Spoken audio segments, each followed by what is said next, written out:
লালমনিরহাটে অতি বৃষ্টির কারণে গোখাদ্য সংকট দেখা দিয়েছে। চড়া মূল্যে বিক্রি হচ্ছে খড়। এ বিষয়ে আরো জানাতে লালমনিরহাট থেকে আমাদের সাথে যুক্ত আছেন সহকর্মী রবিউল হাসান।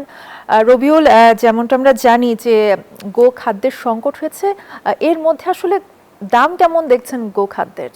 অর্থে লালমনিরহাট জেলা কৃষি প্রধান এই জেলা। আপনারা জানেন যে অতি বৃষ্টির কারণে কিন্তু যে বোরো ধান কাটার এবং মাড়াইর সময় কিন্তু অতি বৃষ্টির কারণে যে খড়টি ছিল সেই খড়টি কিন্তু পচে গিয়েছে।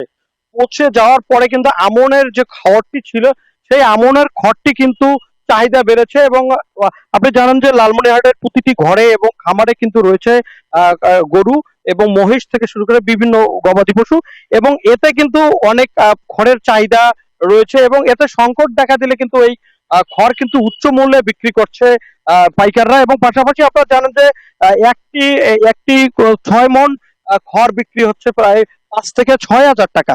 এবং পাশাপাশি আমরা কথা বলছি কৃষকের সাথে যে এই তারা আব্রো মৌসুমে যে খড়টি না পাওয়ার কারণে কিন্তু এই মৌসুমে কিন্তু খড়ের দাম বৃদ্ধি পেয়েছে। আমরা লালমনিরহাট প্রাণী সম্পদ অধিদপ্তরের মাধ্যমে জানতে পেরেছি এই জেলায় কিন্তু প্রায় 6 লক্ষ গরু মহিষ ভেড়া থেকে শুরু করে বিভিন্ন লালন পালন করছেন, এবং পাশাপাশি তারা কিন্তু কৃষকরা লাভবান হচ্ছেন। এবং এই অতিরিক্ত খড়ের দামে কিন্তু কৃষকরা কিন্তু দিশেহারা হয়ে পড়েছে। এই ছিল আমার কাছে সর্বশেষ, ফিরে যাচ্ছি স্টুডিওতে।